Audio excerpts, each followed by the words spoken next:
તો નડિયાદમાં નજીવી બાબતે થયેલી તકરારમાં જીવલેણ હુમલો કરવામાં આવ્યો છે, જેમાં ફેઝલ પાર્ક સોસાયટીમાં આ ઘટના બની છે। અનસ કુરેશી નામના શખ્સે ચપ્પુથી હુમલો કર્યો હતો। હુમલામાં 3 લોકોને ઈજા પહોંચતા હોસ્પિટલ ખાતે ખસેડવામાં આવ્યા છે।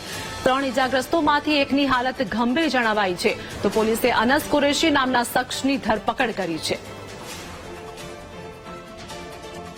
સંવાદદાતા વિનોદ અમારી સાથે જોડાઈ ગયા છે। નડિયાદના ખેડામાં હુમલાની ઘટના, શું વધુ અપડેટ?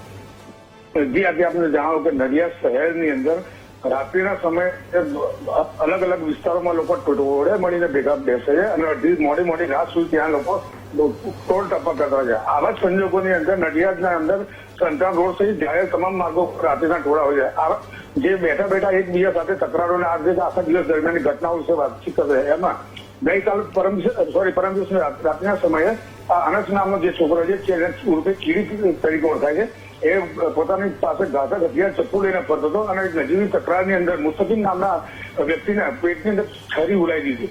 આપણે જાણો કે આગળ સુધા જમીન ઉપર બહાર નીકળી આવ્યા હતા, એટલી ગંભીર હાલતની અંદર એને સિવિલની અંદર સારવાર માટે ખસેડ્યો હતો। નડિયાદ સિવિલમાં તેને તાત્કાલિક રિફર કરીને અમદાવાદ ખસેડવું પડે છે। આપણે જાણો કે અનસ ઉર્ફે ચીડીને પોલીસે પકડી લીધો છે અને અન્ય 2 વ્યક્તિઓ જેમના પર સારવાર નડિયાદ સિવિલની અંદર ચાલી રહી છે। જી આભાર વિનોદ, માહિતી આપવા બદલ।